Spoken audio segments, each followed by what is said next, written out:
توپ خانے یعنی آرٹلری کی تاریخ انسان کی جنگی ذہانت اور ٹیکنالوجی کی ترقی کی کہانی ہے، جو گن پاؤڈر کے ایجاد سے شروع ہو کر آج کے جدید ترین راکٹ سسٹمز اور سمارٹ میونیشن تک پھیل چکی ہے۔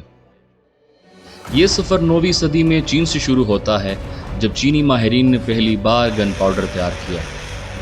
ابتدا میں یہ آتش بازی اور خوف پیدا کرنے کے لیے استعمال ہوتا تھا، لیکن جلد ہی اس کا جنگی استعمال بھی ہونا شروع ہوا۔ چینی فوج نے ابتدائی طور پر فلیم تھروورز، فائر ایروز اور ہینڈ کینن کا استعمال کیا، جو وقت کے ساتھ ساتھ بہتر ہوتے گئے۔ یہ ٹیکنالوجی چین سے سلک روڈ کے ذریعے اسلامی دنیا میں پہنچی، جہاں عرب اور ترک سائنسدانوں نے بارود کے فارمولے کو بہتر بنایا۔ 13ویں صدی میں مملوکوں اور عثمانی ترکوں نے ابتدائی توپوں کو میدان جنگ میں استعمال کرنا شروع کیا۔ 1453 میں سلطان محمد فاتح نے جب قسطنطنیہ پر حملہ کیا تو انہوں نے گریٹ بومبارڈز یا بسلیکا کیننز کا استعمال کیا، جو اس وقت کی سب سے بڑی توپیں تھیں۔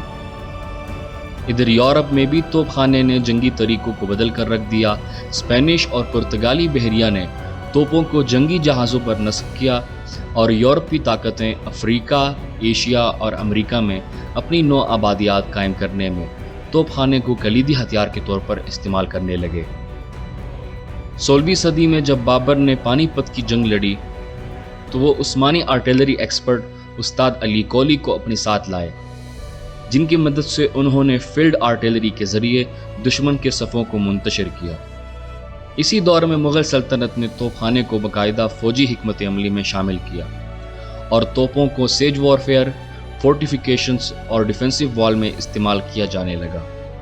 جب انڈسٹریل ریولوشن آیا تو آرٹلری میں بھی انقلابی تبدیلیاں آئیں۔ توپیں اب کاسٹ آئرن کے بجائے سٹیل سے بننے لگیں، اور رائفلڈ بیرلز نے گولوں کی درستگی اور رینج کو کئی گنا بڑھا دیا۔ بریچ لوڈنگ میکینزم نے توپوں کی فائرنگ کی رفتار میں اضافہ کیا، جبکہ ایکسپلوزیو شیلز نے میدان جنگ کو اور بھی مہلک بنا دیا۔ پہلی جنگ عظیم میں آرٹلری سب سے اہم ہتھیار بن کر ابھرا۔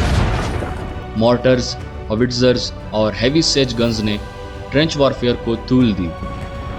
لاکھوں گولے روزانہ فائر کیے جاتے، اور شیل شاک جیسی نفسیاتی بیماریاں عام ہو گئیں۔ دوسری جنگ عظیم میں توپ خانے نے نئی شکل اختیار کی۔ جرمنی کی مشہور توپ 88 mm فلیک گن نے نہ صرف جہازوں کو گرایا بلکہ ٹینک شکن ہتھیار کے طور پر بھی استعمال ہوئی۔ سوویت یونین نے کٹیوشا راکٹ لانچنگ سسٹم متعارف کروائے، جو تیز رفتار اور وسیع رینج کے ساتھ دشمن پر تباہ کن حملے کرنے کے لیے کیپیبل تھے۔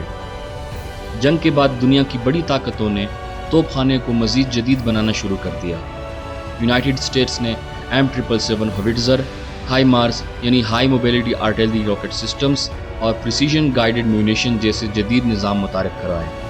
رشیا نے 2S-19 ماسٹا اور ٹورنیڈو جی جیسے راکٹ سسٹم تیار کیے، جبکہ China SH-15 self propelled howitzer جیسا سسٹم میدان میں لایا۔